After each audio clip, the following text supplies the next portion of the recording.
গৌসে পাক আব্দুল কাদের জিলানী সততা দেখে, বিশ্বস্ততা দেখে হুজুর বড় পীর আব্দুল কাদের জিলানী রাহমাতুল্লাহ আলাইহি সততা দেখে ডাকাতের দল তারা কুরবান হয়ে গেছে।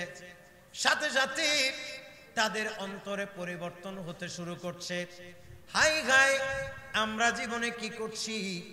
ছোট্ট একটা বালক নিজের মা নিষেধ করার কারণে মিথ্যে কথা থেকে এই ছেলে নিজেকে হেফাজত করছে।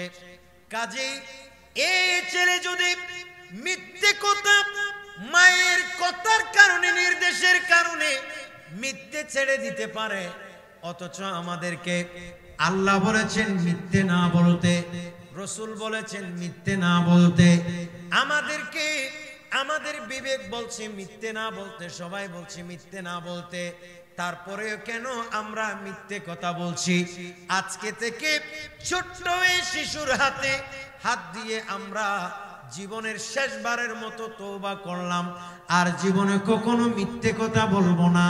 অতীতে যা ডাকাতি করেছি সামর্থ্য অনুযায়ী যেখানে যা সম্ভব সব কিছু ফেরত দিয়ে আজকে থেকে আমরা ভালো মানুষ সবার প্রতিশ্রুতিবদ্ধ হলাম বলে গৌসে পাকের হাতে হাত দিয়ে তারা একেবারে শেষবারের মতো তওবা করে নেককার হয়ে গেলেন।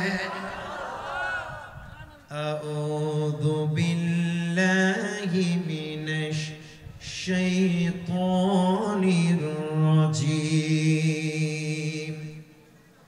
ওয়াদাল্লাহুল্লাযীনা আমানু মিনকুম ওয়া আমিলুস সালিহাতি লা ইয়াস্তাখলিফান্নাহুম ফিল আরদ। একটু জোরে বলুন না সুবহানাল্লাহ। আল্লাহ পাক সুবহানাহু ওয়া তাআলা বলছেন, আমি আল্লাহ ওয়াদা দিয়েছি তোমাদের মধ্যে যারা ঈমানদার, বলেন তোমাদের মধ্যে যারা ঈমানদার এবং তোমাদের মধ্যে যারা নেক আমল করেছে, ভালো আমল করেছে, পুণ্য আমল করেছে, আমি আল্লাহ ওই সমস্ত বান্দাদেরকে আমার জমিনে খলিফা বানাবো। উচ্চ আওয়াজ বলুন সুবহানাল্লাহ।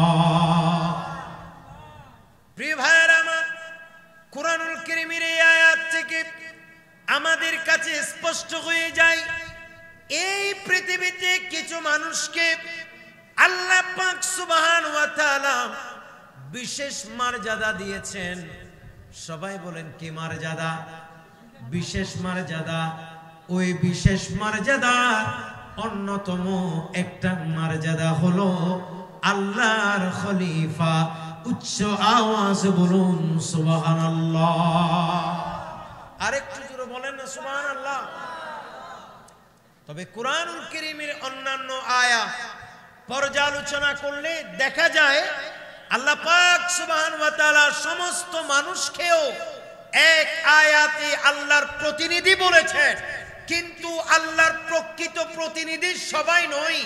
প্রকৃত প্রতিনিধি তারাই যারা ঈমানও এনেছে, নেক কাজও করেছে, সফলতা লাভ করেছে। কথা বলেন ঠিক কিনা? এজন্য জীবনে আল্লাহর প্রতিনিধি হলে, জীবনে আল্লাহর পুণ্যবান বান্দা হতে চাইলে, জীবনে আল্লাহর ওলি হতে চাইলে, জীবনে গৌস কুতুব আবদাল হতে চাইলে, জীবনে কখনো যদি কেউ মুহসিনিন হতে চাইলে, জীবনে কেউ সাদিকিন হতে চাইলে, জীবনে কেউ মুত্তাকিন হতে চাইলে, তাহলে সেই রাস্তা সমূহ অবশ্যই এখনো খোলা, অবশ্যই কিয়ামত পর্যন্ত খোলা। শুধুমাত্র নবীর দরজা বন্ধ হয়ে গেছে। কেউ কিয়ামত পর্যন্ত চেষ্টা করলে নবী হতে পারবে না, রাসূল হতে পারবে না, কিন্তু কিয়ামত পর্যন্ত ওলি হবার দরজা, নেককার হবার দরজা, পুণ্যবান হবার দরজা, আল্লাহর সত্যিকারের সাদিকিন বান্দা হবার দরজা কিয়ামত পর্যন্ত খোলা আছে। তবে সেই দরজা হাসিলের জন্য আপনাকে ঈমান দরকার, আপনার আমল দরকার। একটু জোরে বলুন সুবহানাল্লাহ। বলে আল্লাহর নেককার বান্দা হতে চাইলে, আল্লাহর পুণ্যবান হতে চাইলে, আল্লাহর ওলি হতে চাইলে দরজা খোলা নাকি বন্ধ? জোরে বলেন, খোলা নাকি বন্ধ? তো হুজুর গৌস পাক সেই বাগদাদ আল্লাহর ওলি ছিলেন। তা আমাদেরকেও তো প্রচেষ্টা করতে হবে, অন্তত গৌস পাকের সমান হতে না পারি, উনারা যেই রাস্তা দিয়ে চলেছেন আমাদেরকেও সেই রাস্তায়, সেই পন্থা আমাদেরকেও অবলম্বন করা অত্যন্ত জরুরি। কথা বলেন ঠিক কিনা? আপনারা জানেন বড় পীর আব্দুল কাদের জিলানী, তিনার বাড়ি হচ্ছে জিলান শহরে। সবাই বলেন কোন শহর? জন্ম তোমার জিলানেতে, তরিকা হুই কাদেরিয়া। ঠিক কিনা? জন্ম তোমার জিলানেতে, তরিকা হুই কাদেরিয়া। আবু সালে মুসা জঙ্গি হলেন গো তোমার পিতা। উম্মুল খায়ের মা ফাতেমা, উম্মুল খায়ের মা ফাতেমা তোমার হয় জননী। তোমারি নামের গুণে আগুন হয়ে যায় পানি। আহে বড় পীর আব্দুল কাদের, আহে বড় পীর আব্দুল কাদের জিলানী। তোমারি নামের গুণে আগুন হয়ে যায় পানি। সালাতুন আলাইকুম সালাম। এবার সকলে বলেন না মারহাবা। তাহলে ভাই মনে রাখবেন, আমাদের সবাইকে আল্লাহর ওলি তথা হুজুর গৌস পাক শাইখে বাগদাদ বড় পীর আব্দুল কাদের জিলানী যেই পথে মতে চলেছেন, যেই রাস্তা আমাদেরকে দেখিয়েছেন, যেই রাস্তা আমাদেরকে শিখিয়েছেন, সেই রাস্তা অনুযায়ী চলার চেষ্টা করা দরকার। আছে না নাই? বলেন না, আছে না নাই? আমাদেরকে চেষ্টা করতে হবে সেই রাস্তা মোতাবেক চলতে। তিনি সেই জিলান শহরের বাসিন্দা, ইরানের। ছোটবেলায় তিনি ইলমে দ্বীন অর্জনের জন্য, সবাই বলেন কি অর্জনের জন্য? জোরে বলেন, ইলমে দ্বীন অর্জনের জন্য তিনি ইরান ছেড়ে, জিলান ছেড়ে ইরাকের বাগদাদের দিকে চলে আসছে।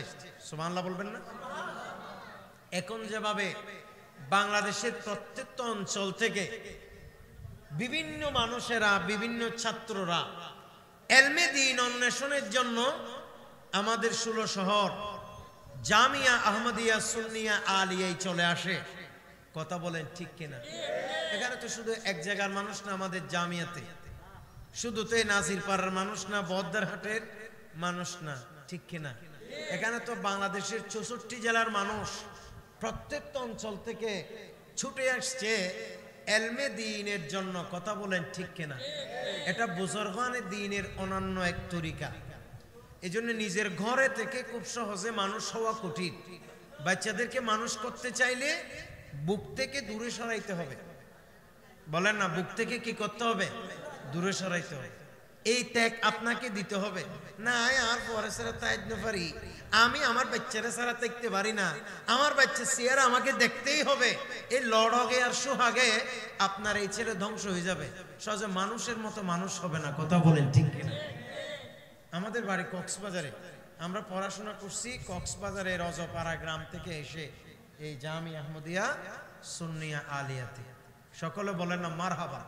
এরকম আমাদের অনেক বন্ধু বাংলাদেশের বিভিন্ন জায়গা থেকে এসে আজকে আমরা না ছোটখাটো মানুষ হইছি, আমাদের অনেক বন্ধুরা বড় বড় অনেক বড় বড় উচ্চ শিক্ষায় শিক্ষিত হয়েছে, কেউ ডাক্তার হয়েছে, কেউ মাশাআল্লাহ ইঞ্জিনিয়ার হয়েছে, কেউ ডক্টরেট হয়েছে, কেউ বিশ্ববিদ্যালয়ের শিক্ষক হয়েছে, কেউ যেখানে পড়ছে জামিয়াতে শিক্ষক হয়েছে মাশাআল্লাহ।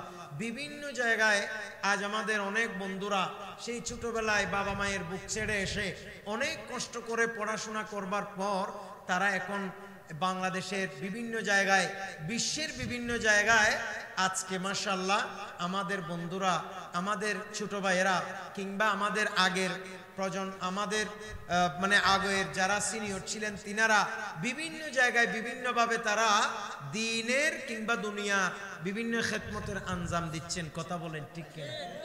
এই যে এই অর্জন, এটাকে এমনি হইছে না, এটা হইছে অনেক কষ্ট। ছোটবেলায় বাবা মায়ের বুক ছেড়ে এসে বাবা মাকে ছাড়া থেকে এখানে মাদ্রাসার হোস্টেলে থেকে কিংবা ব্যাচেলর থেকে পড়াশোনা করে আজ তারা মানুষের মতো মানুষ হয়েছে।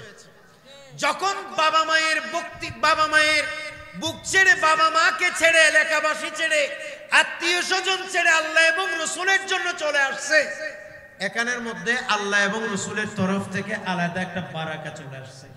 সুবহানাল্লাহ বলেন।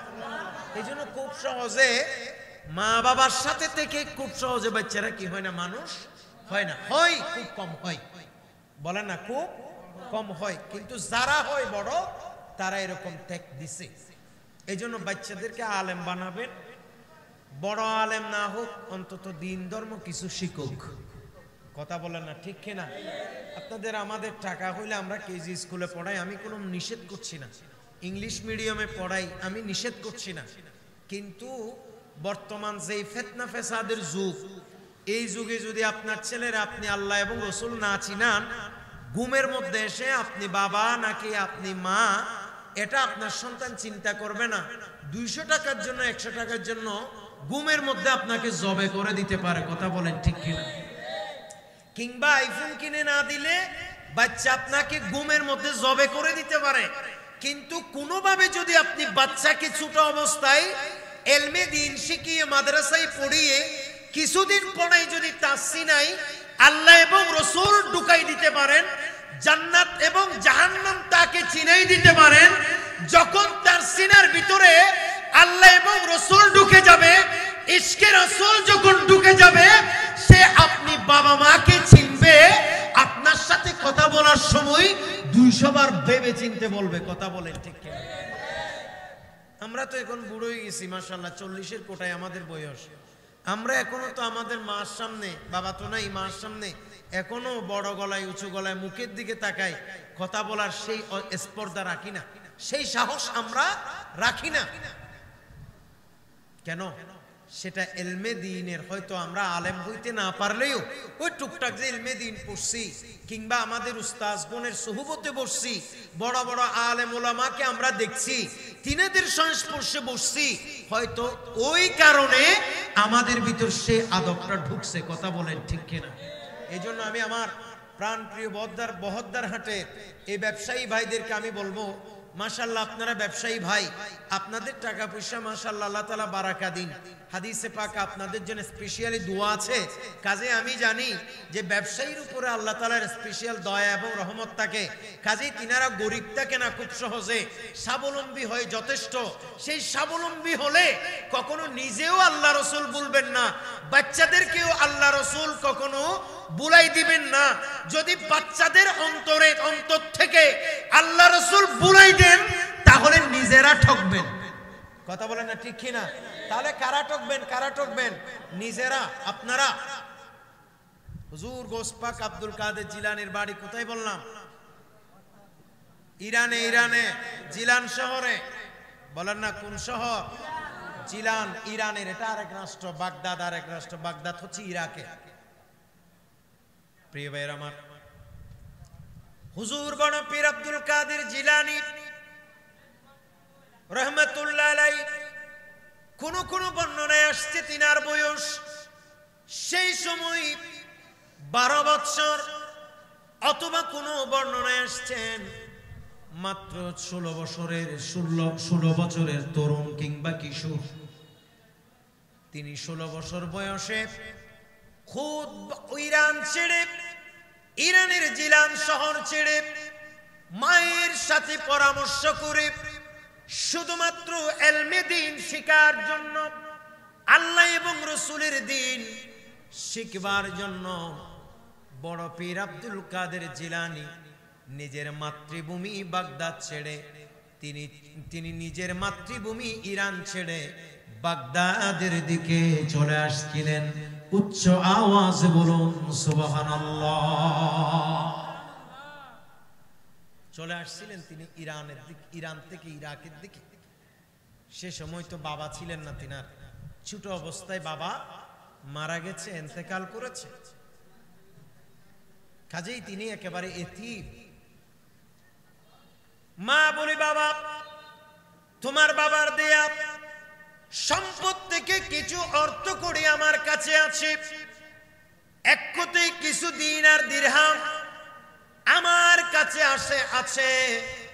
তুমি যখন বাগদাদে পড়ালেখা করতে যাইবা, আমি সেরকম তোমার যে অর্থ করি তোমার নামে আছে, ওই যে সামান্য অর্থ করে আছে 40টা দিনার কিংবা দিরহাম আছে, সেগুলি আমার কাছে আছে, আমি তোমাকে সেগুলি দিয়ে দিচ্ছি।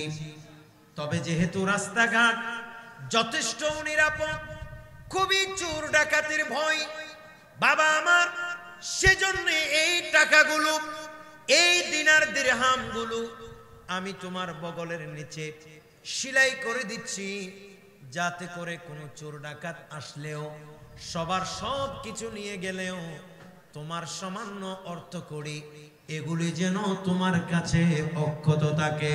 উচ্চ আওয়াজে বলুন সুবহানাল্লাহ। সেলাই করে দিলেন বগলের নিচে। সবাই বলেন কোথায়? বগলের। এই যে আমরা ভেতরের একটা পকেট রাখি, এটা কিন্তু বেশ প্রাচীন। আমি অনেক কিতাবে পাইছি আগের যুগের, আজকে থেকে 1000 বছর আগের কিতাবে, 900 বছর 700 বছর আগের কিতাবে আছে। ব্যবসায়ীদের অনেক ঘটনা আছে, অনেক কাহিনী আছে। চোর ডাকাতের কবল থেকে বাঁচার জন্য তারা অভ্যন্তরীণ একটা কি রাখত, পকেট রাখত। হুজুর গৌস পাক শাহ বাগদাদ বড় পীর আব্দুল কাদের জিলানীকেও এরকম একটি বগলের নিচে একেবারে টাকাগুলো সেলাই করে দেয়া হয়েছে।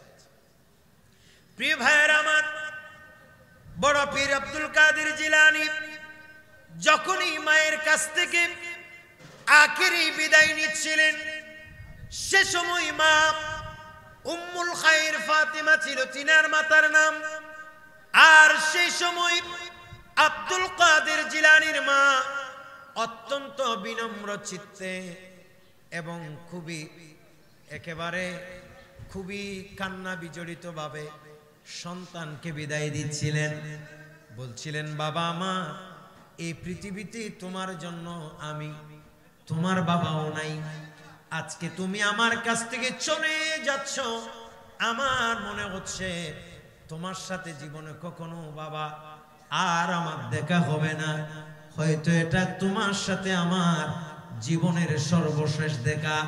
বাবা আমি তোমাকে নসিহত করছি, জীবনের প্রত্যেকটি পদক্ষেপে সত্যের উপরে অটল থাকবে, অবিচল থাকবে, জীবনের কখনো কোনোদিন মিথ্যার আশ্রয় নিবে না, মিথ্যা কথা বলবে না, এটা আমি তোমাকে শেষ ওসিয়ত করলাম। উচ্চ আওয়াজে বলুন সুবহানাল্লাহ। আরেকটু জোরে বলে, তোমাকে আমি ওসিয়ত করলাম। কি ওসিয়ত? জীবনে কখনো মিথ্যে কথা বলবে না। মিথ্যা কথায় কোনো বারাকা আছে? বলেন আছে নাকি? এই জন্য মিথ্যে বলার অভ্যাস আমাদেরকে পরিহার করতে হবে।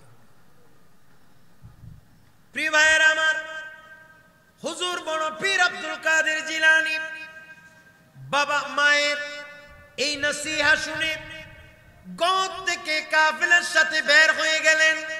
আল্লাহু আকবার বলেন। কাফেলার সাথে বের হয়ে গেলেন। হামদান অঞ্চল নামক এক ডাকাত কবলিত ডাকাত অধ্যুষিত এরিয়ায় চলে আসলেন। হঠাৎ করে কাফেলার উপরে গভীর রাতে ডাকাতের আক্রমণ হলো। বলেন কিসের আক্রমণ? ডাকাতের আক্রমণ। সবার সবকিছু ডাকাত ছিনিয়ে নিয়েছে। এক পর্যায়ে হুজুর বড় পীর আব্দুল কাদের জিলানী, অল্প বয়স্ক মানুষ, কিশোর মানুষ, তিনার দিকে ডাকাত কয়েকবার আসতে চেয়েও আবার ফিরে যায়। শেষবারের মধ্যে আরেক ডাকাত এসে বলে, বাচ্চা তোমার কাছে কিছু আছে নাকি? তিনি বলছেন, হ্যাঁ আমার কাছে 40 দিনার আছে। এই কথা বলার সাথে সাথে ডাকাত প্রথমে মনে করছে এমনিতেই বলছে ছোট মানুষ, আবার জিজ্ঞেস করছে, হ্যাঁ তুমি সত্য কথা বলো, তোমার কাছে কি আছে? বলে, মানুষ কখনো মিথ্যে বলতে পারে না, আমি সত্যি কথা বলতেছি। আমার বগলের নিচে আমার মায়ের সেলাই করা সেই 40টি দিনার আছে। একটু জোরে বলো না সুবহানাল্লাহ। ডাকাত চেক করে দেখে বিস্মিত হয়ে গেল, বলে হায় হায়, সত্যি তো বলছে। ডাকাত খুব অবাক হইছে, এই ছেলে যদি একবার বলতো নাই, তাহলে আমি জীবনে কখনো চেক করতাম না। এবং এই ছেলে যদি চাইতো, তাহলে আজকে তো আমরা তার এতগুলো টাকা, 40 দিনার সে সময়কালের অনেক টাকা, এতগুলো টাকা তো আমরা পাইতাম না, এত দিনার দিরহাম তো আমরা পাইতাম না। তখন তারা বিস্মিত হয়ে টাকাগুলো নিয়ে ডাকাতের সর্দারের কাছে দিয়ে এই ঘটনা বলেন। ডাকাত বলে, কিরে এতক্ষণ পরে তো টাকা পাইলা কই? বলে, ছোট বাচ্চা একটা আছে, সে আমাকে বলছে তার বগলের নিচে নাকি তার মা সেলাই করে দিছে।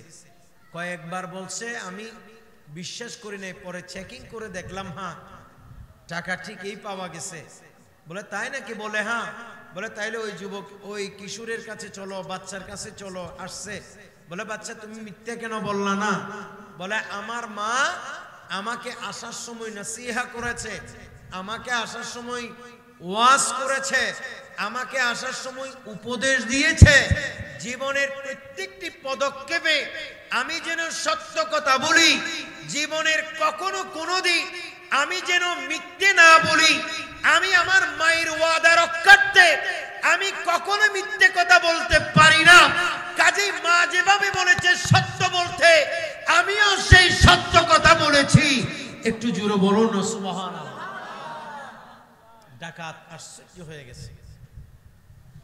এই জন্য আমি ব্যবসায়ী ভাইদের উদ্দেশ্যে বলছি, যেহেতু এটা আমাদের ব্যবসায়ী ভাইদের ব্যবস্থাপনায় আয়োজিত এই মাহফিল, জীবনের প্রত্যেকটি পদক্ষেপে সত্য কথা বলার, আমানতদারিত্ব টিকিয়ে রাখার চেষ্টা করবেন। তাহলে এই ব্যবসায় আপনার মাল বিক্রি কম হইতে পারে, কিন্তু বারাকা দিবেন কে? আরো জোরে বলেন না, কে?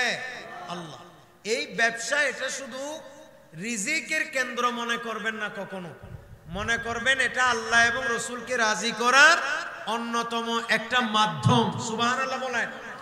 এবং এই ব্যবসা বাণিজ্য এটা শুধুমাত্র টাকা কামাইবার মেশিন মনে করবেন না। এই ব্যবসা বাণিজ্য এটা আল্লাহকে রাজি করে হাসরের ময়দানে অনেক বড় নিয়ামত, হাসরের ময়দানে আল্লাহর তরফ থেকে অনেক মর্যাদা হাসিলের অন্যতম মাধ্যম হচ্ছে কি? এই ব্যবসা বাণিজ্য। একটু জোরে বলবেন না সুবহানাল্লাহ। নবী সাল্লাল্লাহু আলাইহি সাল্লাম বলছেন, আত-তাজিরু সুদুকুল আমিন মা আন-নাবিয়্যিনা ওয়াস-সিদ্দীকিনা ওয়াশ-শুহাদা। বলে, হে আমার উম্মতেরা, আমি তোমাদেরকে বলছি, যেই ব্যবসায়ী বিশ্বস্ততার সাথে ব্যবসা করে, কথা বলেন কিসের সাথে? সবাই বলেন, কিসের সাথে ব্যবসা করে? বিশ্বস্ততার সাথে, আমানতদারিত্বের সাথে এবং সততার সাথে যেই ব্যক্তি ব্যবসা বাণিজ্য পরিচালনা করে, সেই ব্যক্তি হাসরের ময়দানে নবীদের সাথে, আল্লাহর নবীদের সাথে, এমনকি তারা সিদ্দিকীনদের সাথে, আল্লাহর শহীদদের সাথে তাদের হাসর নসর হবে। একটু জোরে বলুন না সুবহানাল্লাহ। আল্লাহু আকবার। ইয়া রাসূলুল্লাহ। ভাই, আমি কি আপনাদেরকে কথা বুঝাইতে পারলাম? এই জন্য ব্যবসা এটা ইবাদত। বলেন না, ব্যবসা এটা কি? এটা শুধু টাকা কামাইবার মেশিন না, এটা আল্লাহকে পাওয়ার অন্যতম মাধ্যম। সুবহানাল্লাহ বলেন না। অনেক নবী আম্বিয়াগণ ব্যবসা বাণিজ্য পরিচালনা করেছেন। আমরাও আল্লাহ তাআলার ফজল করমে আপনারাও ব্যবসা বাণিজ্য করছেন, মাশাআল্লাহ, সকলে বলেন না মারহাবা। কিন্তু এই ব্যবসা হতে হবে সততার ব্যবসা। কথা বলেন, কিসের ব্যবসা? খাদ্যে কোন রকম ভেজাল মিশ্রিত করা যাবে না। আপনি বিক্রি করছেন, এখানে ধোঁকাবাজি করা যাবে না। আপনার আলু চাল ডাল বিক্রি করছেন, উপরে ভালোটা দিচ্ছেন, ভিতরে নষ্ট আলু দিয়ে কিংবা ভিতরে নষ্ট ডাল দিয়ে চাল দিয়ে মানুষের সাথে প্রতারণা করা যাবে না। যেভাবে সততার সাথে ব্যবসা বাণিজ্য করলে আল্লাহ পাওয়া যায়, ঠিক সেভাবে অসততার সাথে ব্যবসা বাণিজ্য করলে, প্রতারণা সহ ব্যবসা বাণিজ্য করলে ধ্বংস হইতে বেশিক্ষণ লাগবে না। কথা বলেন না ঠিক কিনা? ধ্বংস হইতে বেশিক্ষণ লাগবে না। কেমন ধ্বংস?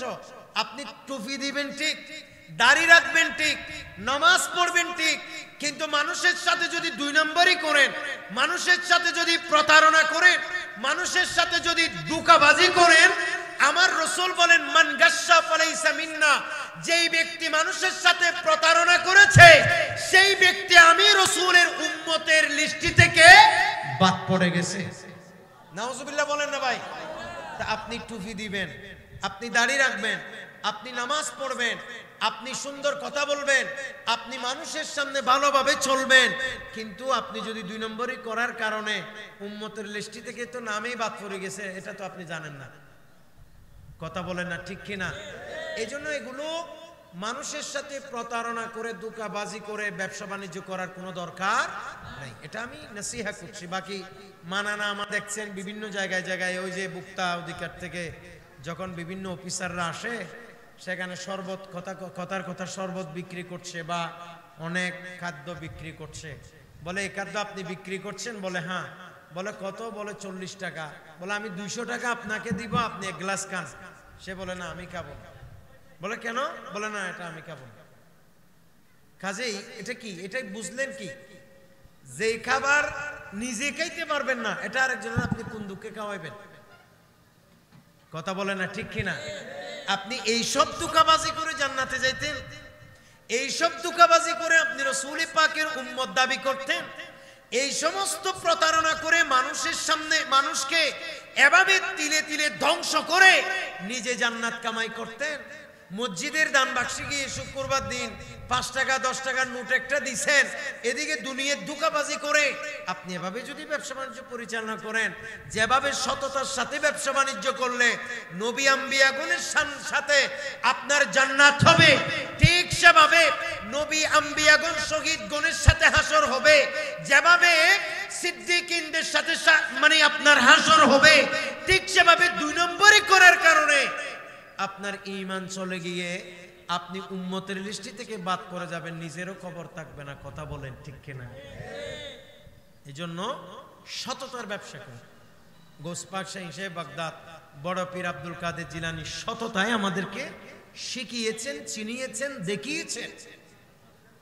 হুজুর করিম সাল্লাল্লাহু আলাইহি ওয়াসাল্লাম, নবী পাক সাহিবুল আওলাদ সাল্লাল্লাহু আলাইহি ওয়াসাল্লাম এই মিথ্যাকে বলেছেন উম্মুয যুনুব, সমস্ত পাপের মূল বলেছেন মিথ্যাকে। নাউজুবিল্লাহ বলবেন না? সমস্ত পাপের মূল কি? মিথ্যা কথা বলা। কাজেই এই মিথ্যাচারিতা আল্লাহর ওয়াস্তে কখনো করা যাবে না। শুধু কি ব্যবসা না, এখানে আমার সামনে যেহেতু ব্যবসায়ী ভাইয়েরা বেশি আছেন, এজন্য ব্যবসার কথা বললেও আপনি ঘরে আছেন বলে মিথ্যা কথা বলতে পারবেন না। আপনি ব্যবসা না করে ড্রাইভিং করেন, মিথ্যা কথা বলা যাবে না। আপনি ড্রাইভিং না করে টিচারি করেন, সেখানে মিথ্যে কথা বলা যাবে না। আপনি টিচারি না করে আরেকটা পেশায় আছেন, সেখানে মিথ্যে কথা বলা যাবে না। আপনি ব্যবসা না করে চাকরি করেন, ব্যবসায় মিথ্যে কথা আমি বলতে নিষেধ করলাম, তার মানে কি চাকরিতে মিথ্যে কথা বলা যাবে না? জীবনের কোনো জায়গায় কখনো মিথ্যে কথা বলা যাবে না। যখনই আপনি মিথ্যে বলছেন, সেখানে আল্লাহর দয়া, আল্লাহর রহম, আল্লাহর করম, আল্লাহর বারাকা, আল্লাহ পাক সুবহানাহু ওয়া তাআলার তরফ থেকে যেই সমস্ত নিয়ামতের কথা বলা হচ্ছে এগুলি সব ক্যান্সেল হয়ে গেছে। কথা বলেন ঠিক কিনা? এগুলো চেষ্টা করবেন সততার সাথে থাকতে এবং ব্যবসা করতে। এবং আপনি যখন সৎ থাকবেন আপনার বেচা বিক্রি কিন্তু কম হবে। বলেন না কি হবে? বেচা বিক্রি কম হবে বেশিরভাগ ক্ষেত্রে আর কি। আবার সব বেচা বিক্রি যাদের হচ্ছে তারা সবাই যে অসৎ এরকম না, এটা বলার সুযোগ নেই, জাস্ট বোঝার জন্য বললাম। অনেক সময় আপনাকে শয়তান ওয়াসওয়াসা দিবে, উজুর হইলে হক গই, তুমি যদি এত সৎভাবে ব্যবসা করো তোমার ব্যবসা হইতো না, তোমার তো ওই সাথে কম পড়িব, শয়তানে ধোঁকা দিবে। এভাবে বলে বলে মনের মধ্যে কথা বলে না, ঠিক কিনা? ডাইরেক্ট কোরআনে আছে সূরা বাকারা। তা আপনাকে ঠিক থাকতে হবে, শক্ত থাকতে হবে, কঠিন থাকতে হবে ভাই। কথা বলে না, কি থাকতে হবে? কঠিন থাকতে হবে। কিসের উপর? সততার উপর, ইস্তেকামত থাকতে হবে। আপনাকে বলতে হবে আমি উপবাস থাকবো, তারপরে মিথ্যে বলবো না। এভাবে যখন শয়তানের সাথে আপনি যুদ্ধ করবেন, এক পর্যায়ে শয়তান আপনার কাছে এসে সিলিন্ডার করে চলে যাবে। সুবহানাল্লাহ বলেন। শয়তান এক পর্যায়ে আপনার কাছে এসে কি করবে? সিলিন্ডার করে চলে যাবে, আপনার কাছ থেকে মাপ চেয়ে পালিয়ে যাবে। আপনি যদি বলেন যে ব্যবসা না হোক, উপাস থাকবো, আজকে না হবে কালকে হবে, কালকে না হলে পরশু হবে, আপনি সততার ব্যবসায় 500 টাকার যে 500 টাকার মধ্যে যে বারাকা আপনি পাবেন, সেই রকম বারাকা আপনি অসৎ ব্যবসায় 5 লাখের মধ্যেও নাই। কথা বলে না, ঠিক কিনা? কারণ সব সময় হালালের মধ্যে বরকত। বলে না, হালালের মধ্যে কি বরকত, হারামের মধ্যে কোনো বরকত নাই। প্রিয় ভাইয়েরা আমার, হুজুর বড় পীর আব্দুল কাদের জিলানী রহমতুল্লাহ আলাইহি ঠিক এমত অবস্থায় 60 জনের ডাকাতের দল। সবাই বলেন কয়জন? 7 জন নয়, 60 জন। 50 60, এই 60 জনের বিশাল এক ডাকাতের দল গৌসে পাক আব্দুল কাদের জিলানীর সততা দেখে, বিশ্বস্ততা দেখে, হুজুর বড় পীর আব্দুল কাদের জিলানী রহমতুল্লাহ আলাইহি সততা দেখে ডাকাতের দল তারা কুরবান হয়ে গেছে। সাথে সাথে তাদের অন্তরে পরিবর্তন হতে শুরু করছে। হাই হাই, আমরা জীবনে কি করছি? ছোট্ট একটা বালক নিজের মা নিষেধ করার কারণে মিথ্যে কথা থেকে এই ছেলে নিজেকে হেফাজত করছে। কাজেই এই ছেলে যদি মিথ্যে কথা, মায়ের কথার কারণে, নির্দেশের কারণে মিথ্যে ছেড়ে দিতে পারে, অথচ আমাদেরকে আল্লাহ বলেছেন মিথ্যে না বলতে, রাসূল বলেছেন মিথ্যে না বলতে, আমাদেরকে আমাদের বিবেক বলছে মিথ্যে না বলতে, সবাই বলছে মিথ্যে না বলতে, তারপরেও কেন আমরা মিথ্যে কথা বলছি? আজকে থেকে ছোট্ট এই শিশুর হাতে হাত দিয়ে আমরা জীবনের শেষবারের মতো তওবা করলাম, আর জীবনে কখনো মিথ্যে কথা বলবো না। অতীতে যা ডাকাতি করেছি সামর্থ্য অনুযায়ী যেখানে যা সম্ভব সব কিছু ফেরত দিয়ে আজকে থেকে আমরা ভালো মানুষ সবার প্রতিশ্রুতিবদ্ধ হলাম বলে গৌসে পাকের হাতে হাত দিয়ে তারা একেবারে শেষবারের মতো তওবা করে নেককার হয়ে গেলেন। ক্ষমা যদি চাও কব পাপ দরিয়ায়, প্রভু দিবে ক্ষমা করে ক্ষমা বিলায়, ক্ষমা বিলায়। ক্ষমা যদি চাও কব পাপ দরিয়ায়, প্রভু দিবে ক্ষমা করে ক্ষমা বিলায়, ক্ষমা বিলায়। তার দ্বারে আসো না ক্ষমা চাও না বান্দা, তার দ্বারে এসো না ক্ষমা চাও না, প্রভুর প্রেমে মন সাড়া দাও না। সালাতুন আলাইকুম। এবার সকলে বলেন না মারহাবা। তাহলে জীবনে সব থেকে অনেক গুরুত্বপূর্ণ যেসব বিষয়াবলী আছে, তৎমধ্যে উল্লেখযোগ্য গুরুত্বপূর্ণ বিষয় হচ্ছে মানুষের সততা। বলেন না কি? জোরে বলেন না কি?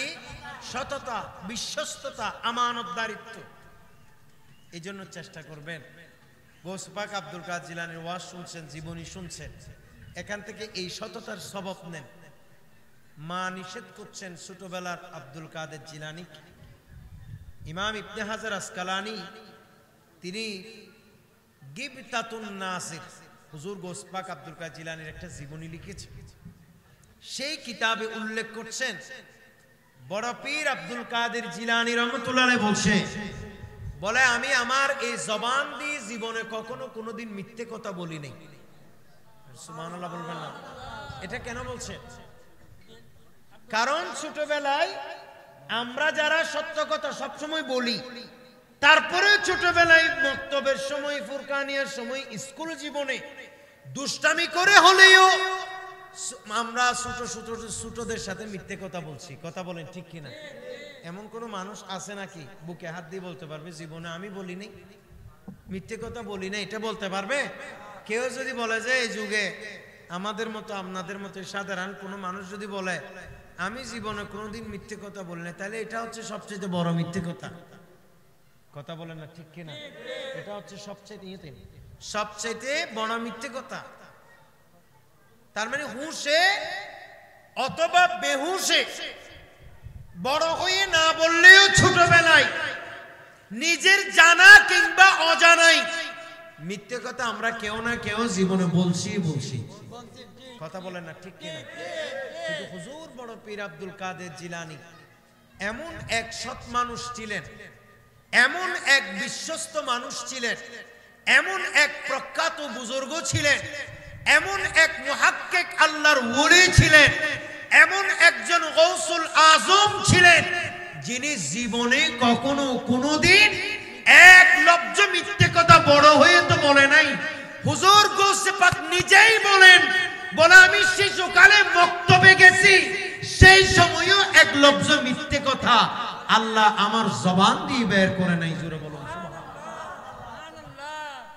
কাজেই সেই শিক্ষা, সেই সবক আমাদেরকে তো অবশ্যই মানতে হবে, চেষ্টা করতে হবে, ঠিক কিনা?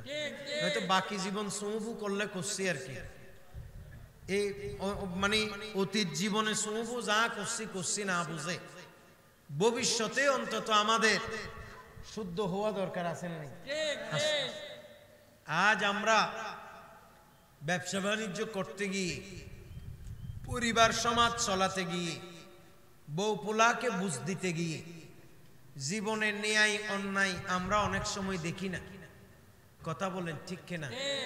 কিন্তু আমরা যাদের কারণে আজ অন্যায় করছি, যাদের কারণে আজ অবিচার করছি, যাদের কারণে আজ জুলুম করছি, যাদের কারণে আজ আমরা হালাল হারাম পার্থক্য না করে ইনকামের পর ইনকাম করে ব্যাংক ব্যালেন্স করছি, আপনি জানেন একটা সময় দিন শেষে কিন্তু তারাও একদিন আমাদের পর হয়ে যাবে।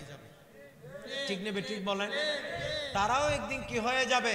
পর হয়ে যাবে। এটাই চিরাচরিত নিয়ম। কিন্তু আমাদের আপন তো হবে আল্লাহ এবং রসুল। বলেন না, আল্লাহ এবং রসুল। আল্লাহ তো আমাদেরকে হাসরের ময়দানে মুক্তি দেবেন, আল্লাহ তো আমাদের ইচ্ছে করলে জিন্দেগির গুনাহসমূহ মাফ করে দিবেন। নবী তো আমাদের কবরে এসে আমাদেরকে সাক্ষাৎ দিবে, হাসরের ময়দানে শাফাআত করবে। কথা বলেন না ঠিক কিনা? কিন্তু যাদের জন্য আমরা হালাল হারাম তফাৎ না করে ইনকাম করে দিয়ে যাচ্ছি, যাদের জন্য অন্যায়ভাবে আমরা অপরাধমূলক কাজ করে হারাম ইনকাম করে যাদের জন্য ব্যাংক ব্যালেন্স করছি, একটা সময় আল্লাহকে তারাই বলবে, আল্লাহ এত সম্পদ আমি জানি না আমার জামাই কিভাবে দিছে। বউয়ে বলবে, পুত্র বলবে, আল্লাহ তুমি আমাকে কেন বলতেছো এগুলো হারাম ইনকাম? এই ইনকাম তো আমার বাবা করেছে। নাতি বলবে, আল্লাহ এগুলি আমার বাবাও করে নাই, আমার দাদা করেছে। কথা বলেন না ঠিক কিনা? অর্থাৎ সে নিজেকে বাঁচাবার জন্য একদিন যে তার জন্য এত ইনকাম করেছে তাদের বিরোধিতা করবে, যাদের জন্য ইনকাম করে রেখে গিয়েছে একদিন তারাই শত্রুতে রূপান্তরিত হবে। ঠিক কিনা? কিন্তু ভাই, আল্লাহর জন্য করেন কিছু কাজ, আল্লাহর রাসূলের জন্য করেন কিছু কাজ। যদি নবী পাক সাল্লাল্লাহু আলাইহি ওয়াসাল্লামের আদর্শ মোতাবেক চলতে পারেন, যদি আল্লাহর দেয়া বিধিনিষেধ অনুযায়ী মেনে নিতে পারেন, এই জীবন হবে একটা সার্থক জিন্দেগি। বলে না, এই জীবন হবে একটা সার্থক জিন্দেগি। এই দুনিয়ার আপন জনা আজকে আছে কালকে নাই, ঠিক কিনা? এই দুনিয়ার আপন জনা আজকে আছে কালকে নাই। দয়ার নবী মায়ার নবী আপনা সদায়, আপনা সদায় এমন আপন নবী যার নাই উপমা। যে জন হবে আপনা সেই তো মদিনা। সালাতুনিয়া সালামুনিয়া কার লাগিয়া কান্দরে মনে, কার লাগিয়া বান্দ বলো, কার লাগিয়া, কার লাগিয়া বান্দ। কেউ তো তোমার আপন হবে না, না না না। যে জন হবে আপনা সেই তো মদিনা। সালাতুনিয়া সালামুনিয়া হাবিবাল্লাহ। এবার সকলে বলেন না মারহাবা। বিরক্ত হচ্ছে? কথা কি বোঝা যায়? তাহলে আমি আপনাদেরকে কি বুঝাইলাম যে নবী করিম সাল্লাল্লাহু আলাইহি ওয়াসাল্লামের আদর্শ অনুযায়ী চলতে হবে, ঠিক কিনা? গৌস পাক আব্দুল কাদের জিলানীর শুধু জিন্দেগি শুনবেন, দায়িত্ব কি শেষ? বলেন না, দায়িত্ব কি শেষ? দায়িত্ব শুরু। বলেন না, দায়িত্ব শুরু। তাহলে শুরু হলো আরেকটা কথা শুনে। হুজুর গৌস পাক বড় পীর আব্দুল কাদের জিলানীর জিন্দেগিতে এমন সময় গেছে, আল্লামা ইবনে হাজার আসকালানী আলাইহি রহমা বলছেন, বলে এমন এক সময় গেছে গৌস পাক আব্দুল কাদের জিলানী শুধু হালাল খাবার অন্বেষণ করতে করতে, শুধু সঠিক খাবার, হালাল খাদ্যের অভাবে হারাম খাবার বর্জন করে হালাল খাবারের অনুসন্ধান করতে করতে জীবনে 20 দিন পর্যন্ত তিনি উপবাস ছিলেন। কয়দিন? কয়দিন? আপনি চিন্তা করতে পারেন, আমাদের খাবারের কোনো হিসাব নিকাশ আছে? বলেন না, আছে? খাবার যত কম শরীর তত ভালো। বলেন না, শরীর তত ভালো। খাবার যত বেশি শরীর তত খারাপ। বলেন না, শরীর তত খারাপ। অনেকে বলে পেটের রোগ ভালো হয় না। আরে কি ভালো হয় না? আপনি খাবার কমাই দেন, যা আপনি খাইতেছেন তা মেনু আপনি চেঞ্জ করেন, কি বলেন পেটের রোগ? রোগের বাপদাদা সহই চলে যাবে। কথা বলেন, ঠিক কিনা? আমাদের দেশে যে হারে মানুষ গ্যাস্ট্রিকের ওষুধ খায়, পৃথিবীর অন্যান্য দেশে এত মুড়িও চলে না। বলে না, অন্যান্য দেশে এত মুড়িও চলে না, কারণ খাবারের কোনো ঠিক ঠিকানা। এখন খাইয়েছে না, আবার আপনি বলছেন ভাই একটা চা খান, বলে একটু আগে খাইছে, ওই কে খাইছেন, কি হয়েছে, আরেকটা খান, এও খাইতেছে। তা আবার এটা সন্ধ্যাবেলা গল্প করে, আজকে আমার 12টা চা হয়ে গেছে। কয়টা চা হয়ে গেছে? আবার গ্যাস্ট্রিকের ওষুধ খাইতেছে। ওষুধের দাদা সহ ঢুকাই দিলে কাজ হইব? কথা বলেন না, হবে? হয়তো সাময়িক ভাবে আপনার একটু করে ভালো লাগবে আর কি, কিন্তু ডাক্তার তো বলতেছে, বড় বড় ডাক্তাররা বলছে যে এরকম অতিরিক্ত গ্যাস্ট্রিকের ওষুধ খাওয়ার কারণে মানুষের রোগ প্রতিরোধ ক্ষমতা কমে যায় এবং ক্যান্সারের সেল বৃদ্ধি হয়। তার মানে আপনি যে ওষুধ খাইতেছেন না, এটাও এক প্রকার বিষ খাইতেছেন। এজন্য ওষুধ যত কম খাইবেন শরীর তত সুস্থ থাকবে। অনেকে তো মুষ্টি মুষ্টি ওষুধ খাই, পেট ভরি ভরি খানা খাই। বলেন না, ঠিক নেবে? ঠিক। আবার খাবার সাথে সাথে হাঁটা চলা দূর কি বাত, খাবার সাথে সাথে বিছানা। বলেন কোন সানা? বিছানা। তার অসুখ আর জীবনে ভালো হওয়ার সম্ভাবনা আছে? এই খাবার কম খাওয়া এটা শুধু শরীরের জন্য ভালো না। হাদিসে পাক আসছে কিল্লাতুত তাআম, মানে অল্প আহার, এটাও একটা ইবাদতের সমতুল্য। সুবহানাল্লাহ বলেন। অল্প আহার এটাও ইবাদতের সমতুল্য। এজন্য চেষ্টা করবেন যে খাবার টাইম ছাড়া খাবেন না, চেষ্টা করবেন খাবার কম খাইতে। আপনি বলেন যে আমার ঘুম হয় না, চা খান আপনি ছেড়ে দেন, কিছুদিন ফলো করেন, খাবারের মেনু চেঞ্জ করেন। আপনি বলেন আমার পেটের এই রোগ ভালো হয় না, খাবারের মেনু চেঞ্জ করেন। কথা বলেন ঠিক কিনা? তাহলে এভাবে নিয়ম মোতাবিক চললে সব কিছু যে আপনি ডাক্তারের উপর ডিপেন্ডেবল হবেন এটা হতে পারে না। আপনি মানুষ হিসেবে আপনার শরীরের যত্ন নেয়া এটা আপনার উপর ফরজ, এটা আপনার দায়িত্ব। কারণ শরীর এটা আপনার বাবার দিনের সম্পদ না, শরীর এটা হচ্ছে আল্লাহর দেয়া আমানত। বলেন না এটা কি আল্লাহর দেয়া আমানত? এটি ইচ্ছে করলেই আপনি ধ্বংস করতে পারবেন না। আল্লাহ পাক সুবহানাহু ওয়া তাআলা স্পষ্ট বলছেন ওয়ালা তুলকু বিআইদিকুম ইলা তাহলুকা, খবরদার তোমরা কখনো তোমাদের শরীরকে, তোমরা নিজেদেরকে কখনো ধ্বংসের দিকে ঠেলে দিবে না। কথা বলেন ঠিক কিনা? আচ্ছা আচ্ছা, সকলে বলেন মারহাবা। মাশাআল্লাহ মাশাআল্লাহ। আমাদের আজকের সম্মানিত প্রধান অতিথি, বিশিষ্ট সমাজসেবক, রাজনীতিবিদ, আমাদের সকলেরই প্রাণপ্রিয়, সকলেরই সুপরিচিত, সকলেরই একেবারে যিনি সকলের সাথে বন্ধু সুলভ সবসময়, জনাব আলহাজ মোহাম্মদ আবু সুফিয়ান সাহেব আসছেন। সকলে বলেন মারহাবা। সুফিয়ান ভাইয়ের আগমনকে আল্লাহ তাআলা কবুল করুন, বলেন না আমিন। আরো জোরে বলেন আমিন। মাশাআল্লাহ। যাই হোক, আমাদের কথাও প্রায় শেষ দিকে, প্রধান আলোচকও আসার সময় হয়ে গেছেন। তারপর আমাদের প্রধান অতিথি মহোদয় বক্তব্য দেবেন। আমার কথা 2-1 মিনিটে শেষ। আমি যেই কথা বলতে চাচ্ছি, আমাদেরকে চেষ্টা করতে হবে এই শরীরের যত্ন নেয়ার। এই শরীরের যত্ন নেয়া এটাও একটা ইবাদত। সুবহানাল্লাহ বলেন, এটাও একটা কি ইবাদত। আপনি চাইলে আত্মহত্যা করতে পারবেন না, আপনি চাইলে আঙ্গুল কেটে প্রেমিকার নামে চিঠি লিখতে পারবেন না, এটা নিষেধ। কথা বলেন এটা কি নিষেধ? আপনি চাইলে মদ, গাঁজা, ফেন্সিডিলিয়া বা সিগারেট, বিড়ি খেয়ে আপনার শরীরকে আপনি ধ্বংস করতে পারবেন না, এটা আপনার জন্য হারাম। বলেন এটা আপনার জন্য কি হারাম? কারণ শরীর এটা দিয়েছেন কে? এটা আল্লাহ দিয়েছে। শরীর এটা দিয়েছেন কে? আল্লাহ। কাজে এটা আমাদের জন্য আমানত। বলেন এটা আমাদের জন্য কি আমানত। আমানত রক্ষা করার দায়িত্ব কার? আমাদের। বলেন না আমাদের এই দায়িত্ব। যাই হোক, আমি যে কথা বলছি, তো এই জন্য আমরা খাবার এটা আমাদেরকে পরিমাণে খাইতে হবে। বলেন খাবার কি খাইতে হবে? পরিমাণে।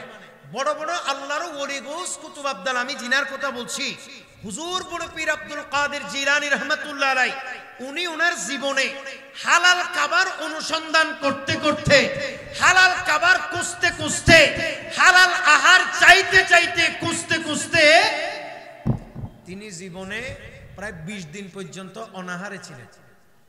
কথা বলেন কয়দিন? 20 দিন অনাহারে ছিলেন। 20 দিন খান নাই। আমরা কয় ঘন্টা না খেয়ে থাকতে পারি? যাই হোক, আমার যে কথা বলতেছি এটা 2-1 মিনিটে শেষ। তো 20 দিন উনি অনাহারে। আচ্ছা, একজন মানুষ যদি 20 দিন অনাহারে থাকে, বলেন তো তার শরীরের অবস্থা আছে?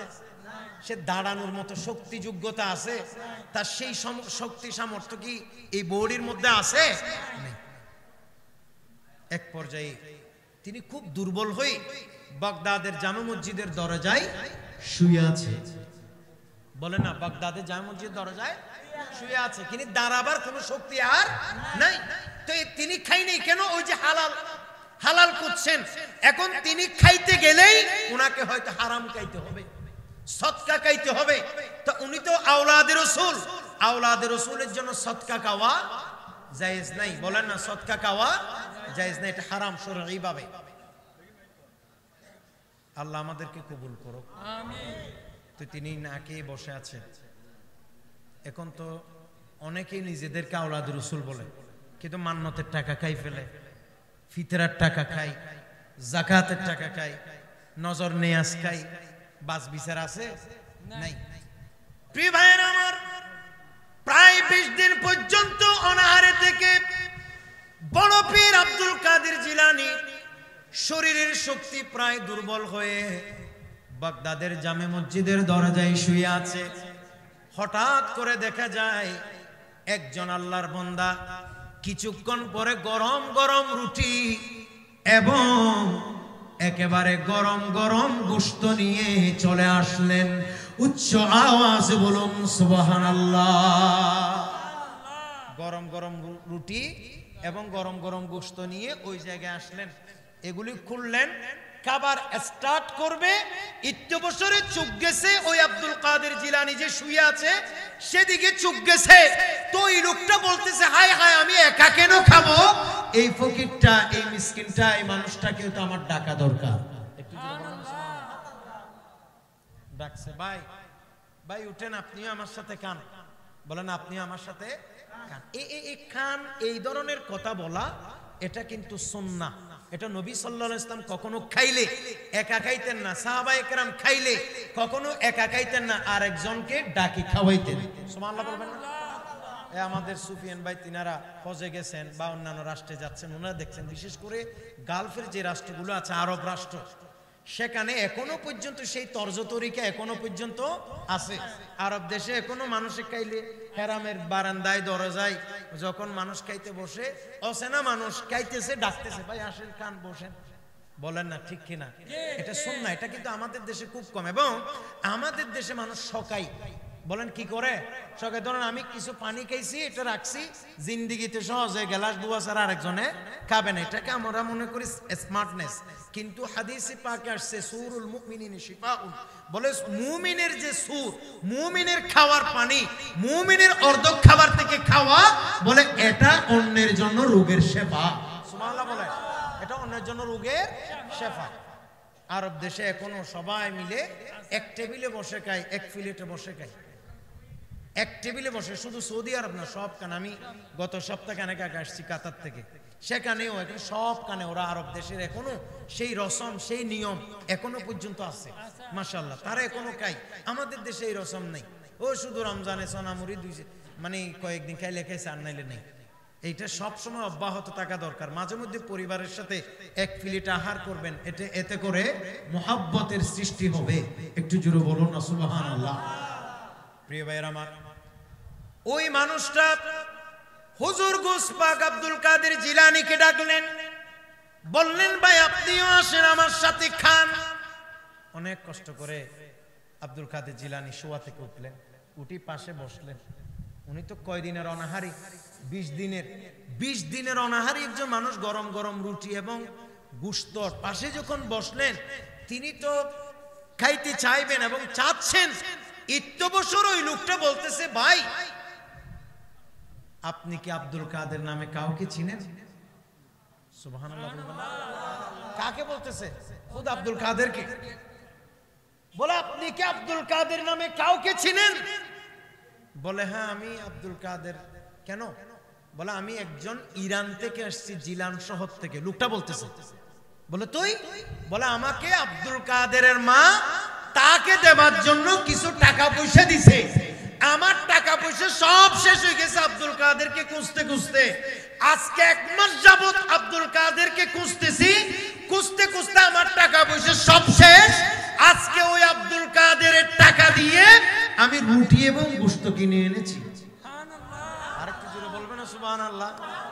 হুজুর গোশত, এটা কে লিখছেন? এটা লিখছেন ইবনে হাজার আসকালানি। এটা সহিহ বুখারী শরহ লিখছে, এরকম একজন মুহাক্কিক বুজুর্গ লিখছেন উনি এই কিতাব। তিনি সেখানেই ঘটনা বর্ণনা করছেন। হুজুর গৌসে পাক একটা মুস্কি হাসি দিলেন। বড় পীর আব্দুল কাদের জিলানী মুস্কি হেসে দিয়ে বলে, এই আল্লাহর বান্দা, অসুবিধা নাই, তুমি খাইতে পারবে, কারণ তুমি যে আব্দুল কাদেরকে খুঁজতেছো সেই আব্দুল কাদের আমি। সুবহানাল্লাহ, সে আব্দুল কাদের আমি। তখন তিনি বলতেছে, তাইলে তো আজকে আপনি মেজবান, আমি মেহমান, এগুলো আপনার টাকা দিয়ে কিনা? বলে হ্যাঁ, এতদিন আমি 20 দিন যাবত অনাহারে ছিলাম শুধুমাত্র হালাল খাদ্যের অন্বেষণের জন্য। আজ হালাল খাদ্য, হালাল খাবার আমার জন্য মিলে গেছে। একটু জোরে বলো না সুবহানাল্লাহ। হালাল খাদ্য আমার জন্য মিলে গেছে। সুতরাং